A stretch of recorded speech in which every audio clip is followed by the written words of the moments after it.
Welcome to the Hard to Be Humble podcast.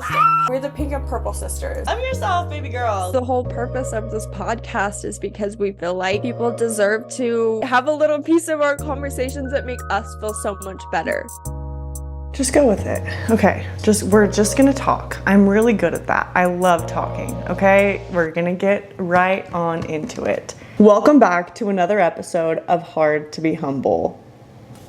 It's been 2 years since I've had the chance to sit down and talk with you and update you on my life and how the times have changed. The last time I did a solo episode, I had just gotten back from Europe, spent my 25th birthday in Paris, had one of the most transformational years of my entire life. 25 was amazing. I've told everybody since experiencing my 25th year of life that 25 was the best year that I've ever had.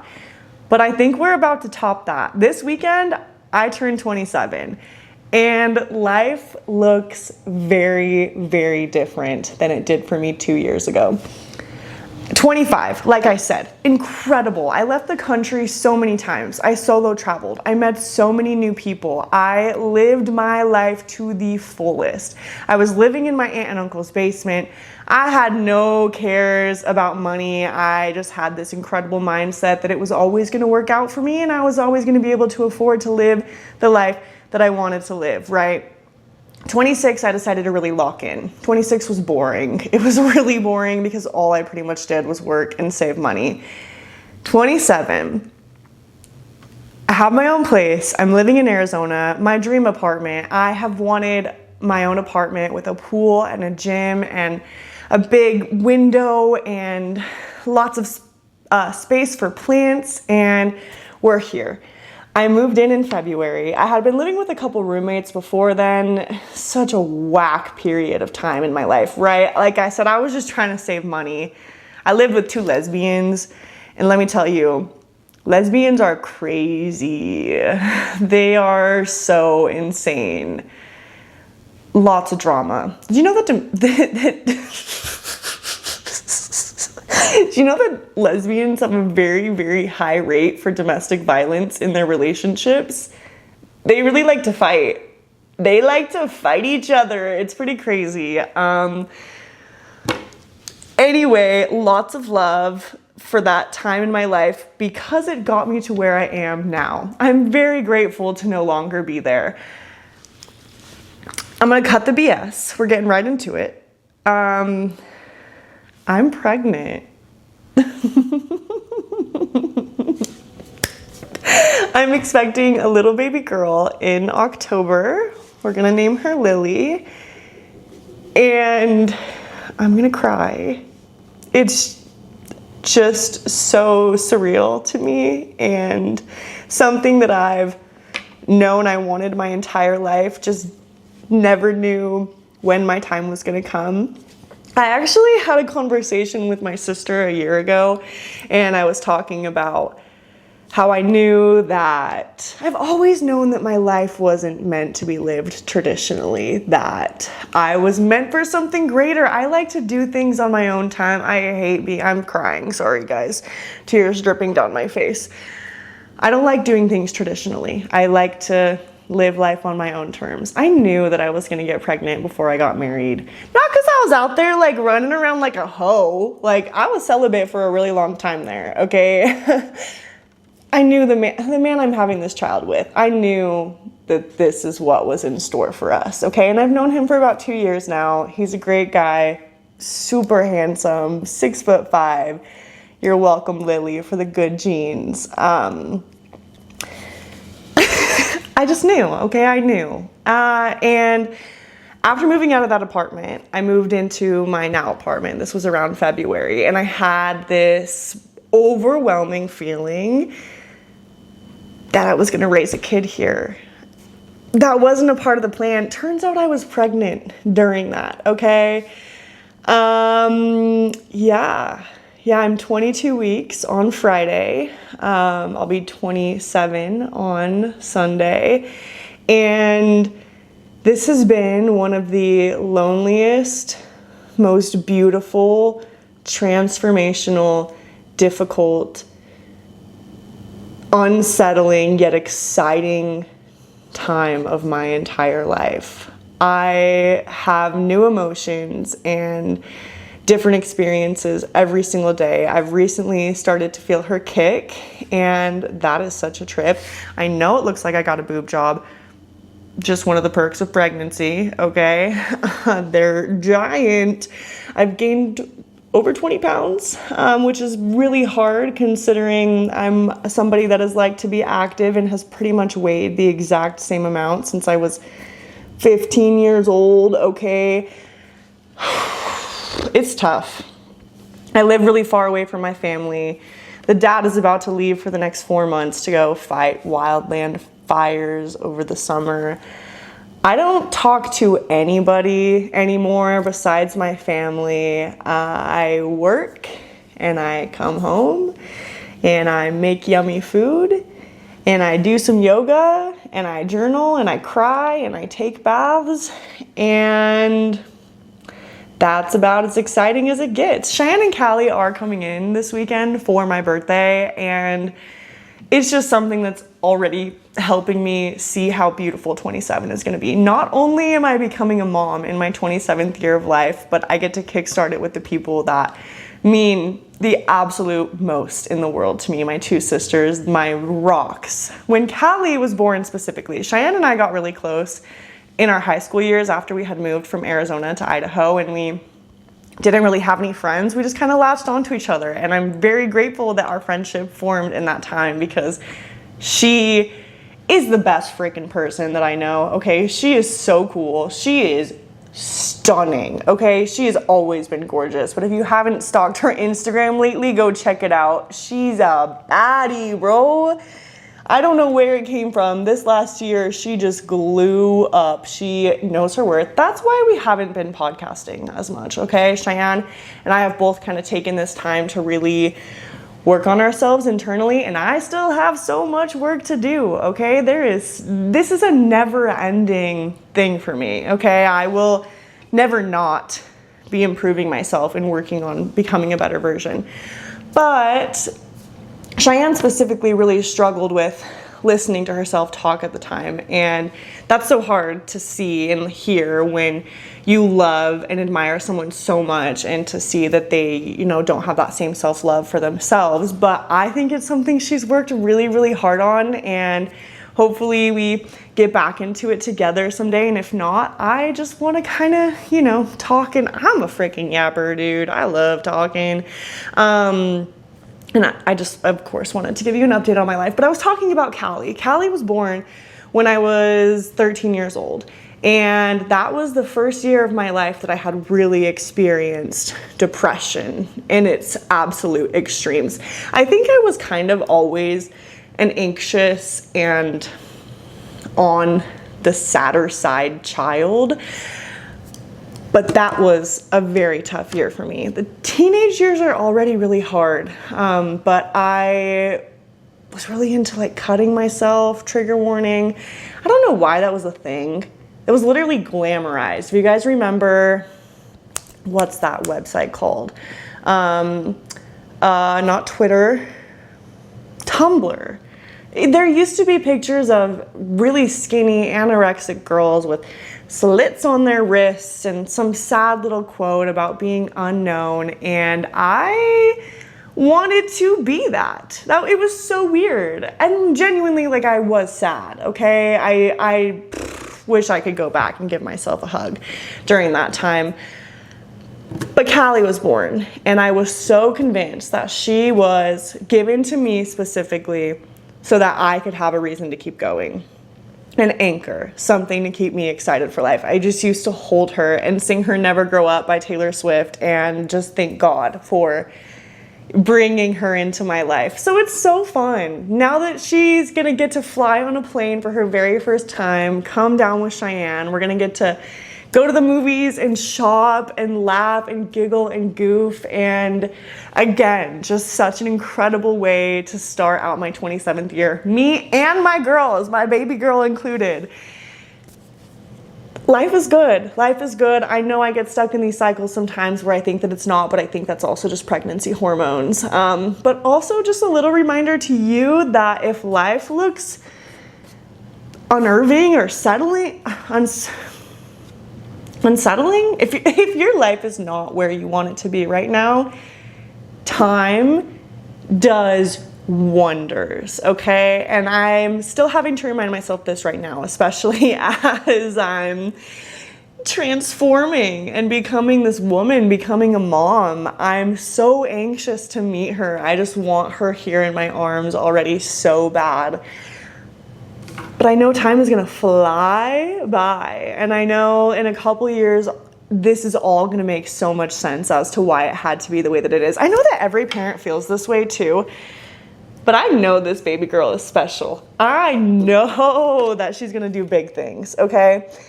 Let's get into the episode though. Like, this isn't just an update. I have been awake since 3:30 this morning. Brain going crazy. I already have a very overactive brain and I get pretty obsessive thoughts. And I've been listening to a lot of Abraham Hicks and Joe Dispenza lately to help me really rewire that, because I'm tired of thinking. I'm so tired of thinking and not doing. I have been thinking about recording a podcast episode for weeks now. This is something that I've known I wanted to get back into. So I just did it. It's 9 o'clock in the morning. And I'm wired, baby. Let's freaking get it. I feel great. I'm so grateful that I actually sat down and did this. I get this way with my YouTube videos as well. I think and think and think, okay, what am I gonna record this week? What am I gonna record? Sometimes I think so hard, I don't even end up recording. So no more thinking. We're actually taking action this time, okay? You can have a hair in your eye, right? Let's say you have a hair in your eye that's driving you crazy, bonkers. You can't see, it's burning. It hurts so bad. And you're thinking, I need to get that hair out of my eye. I need to get that hair out of my eye. I need to get that hair out of my eye. What's that doing? You can think and think and think about getting that hair out of your eye all you want, but all you gotta do is just take your finger, swoop that hair out of your eye, and you're good. That's what we're doing here with all this thinking and not taking any action. I do this all the time where I have a bad day and then I think, tomorrow is the day I'm gonna do it. I'm gonna wake up at 7 a.m., I'm gonna run a mile, I'm gonna make the best breakfast I've ever made in my entire life. I'm gonna answer all 150 unread text messages that I have. I'm gonna call my mom. I'm gonna write a letter to the president to tell him how bad of a job he's doing. And then I wake up and I don't do any of it, right? For what, bruh? For what? Like that, all that thinking and not taking any action, it's not helping me improve in any way, shape, or form. So here we are together, making promises to ourselves to actually take action on our goals, okay? I'm gonna take the next 7 days, and here is my promise to you. You guys can do it with me as well. To stop doom scrolling in the morning, first of all, that's my biggest one, and to move my body every single day for the next 7 days, even if it's something light. A quick 15-minute walk on the treadmill, a quick 15-minute yoga stretch. This is something that used to be very easy for me to do when I had the energy to do it, and now that I'm growing a little human in my belly, it gets a little hard. But I want to be the best mom that I can be. I want to give this little girl the best life possible. And I think that I can only do that by I know that I can only do that by being the best version of myself, by showing up authentically and in a happy way that makes her excited for life, and to show her that possibilities are literally endless and that you are capable of anything you set your mind to. On the line of knowing that this little girl is special, I've always known the same about myself. When I say that I've never been meant to live life traditionally or in the same way that everybody else is, I used to think that it was a bad thing. I remember as a kid feeling like there was something wrong with me and everybody was aware of it, but nobody would say anything because I just felt so different. At one point in my life, I thought maybe I was special needs. and nobody told me. And like everybody knew and they just had to be my friend. Because they had to be, right? And looking at that now as an adult, I think it's just that I have more intense feelings and more intense passions and goals than the rest of society. And if you're listening to this, I'm gonna guess you're on the same wavelength. It's very important that we have normal people. And I say this very kindly. We need janitors and garbage men and what's that called when you, like, Forest Service guys. We need mail ladies. You know, we need these people that are okay with working these jobs so that our world can function as it's supposed to. But I've never wanted to be a mail lady, okay? I have always had big goals and big dreams. And anyone into self-help and personal development, I know that you have those dreams and those desires in you as well. So do something about it, okay? I kind of have a feeling that I'm really not gonna hit my peak business life and my highest successes until I'm probably in my 30s, okay? I just have a feeling life is gonna keep getting better and better and better and better and better and better and better.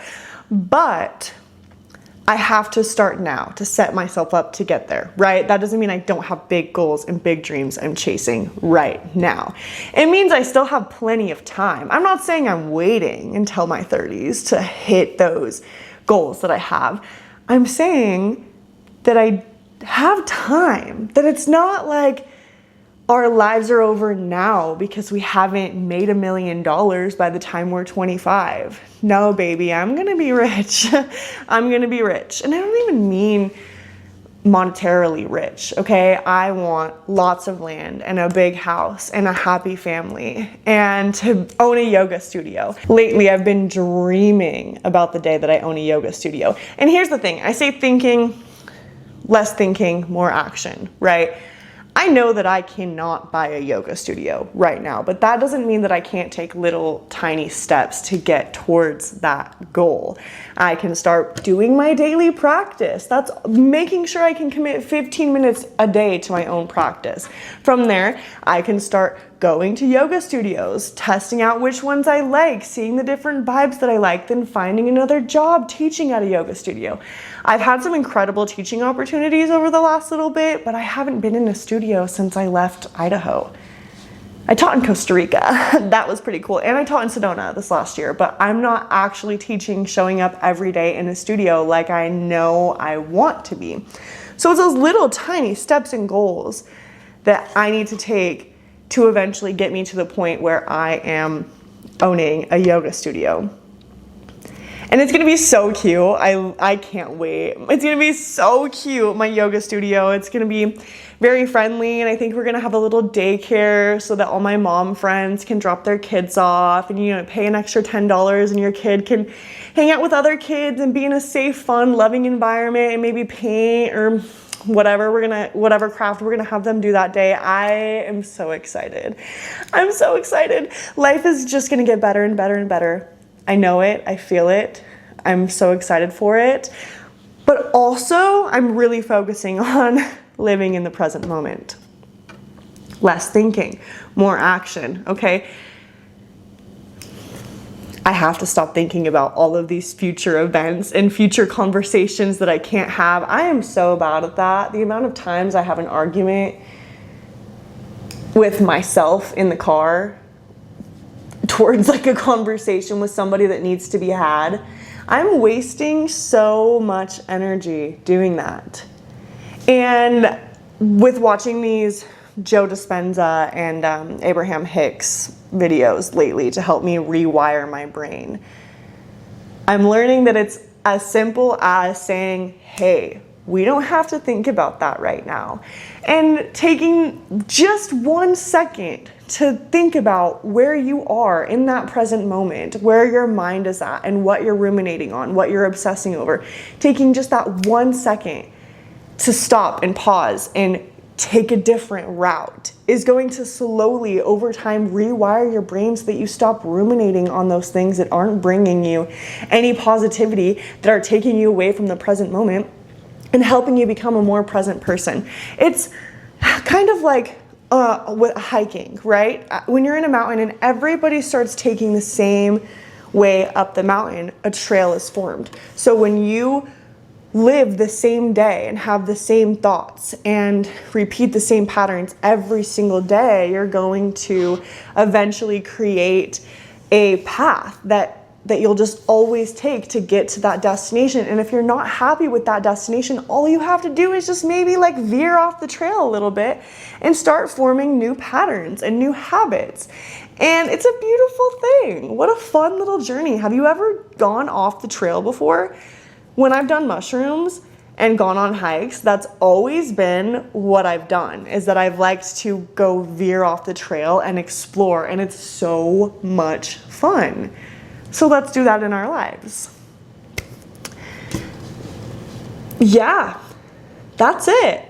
That's all that I've really got for you today. Just a little update, hopefully some motivation. This really was something that I needed to do for myself. If you listened, I hope that you received some sort of inspiration, but truthfully, I was tired of thinking about recording a podcast and I decided to just do it. So thank you for listening. Thank you for allowing me to show up for myself in front of you today. Remember, we're going to take the next 7 days to do something for ourselves, to hold ourselves accountable. Whatever you're thinking of, whatever you keep thinking of, stop thinking about it and do something about it, okay? I love you guys so much. This was really fun. Yeah, I will see you in the next episode. Mwah, bye. Wow, we did it.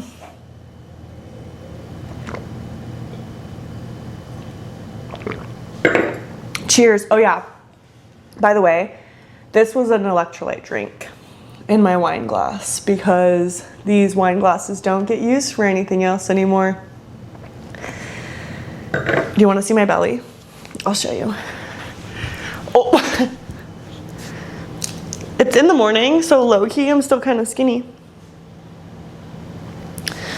Little baby Lily. So cute. Bye, guys.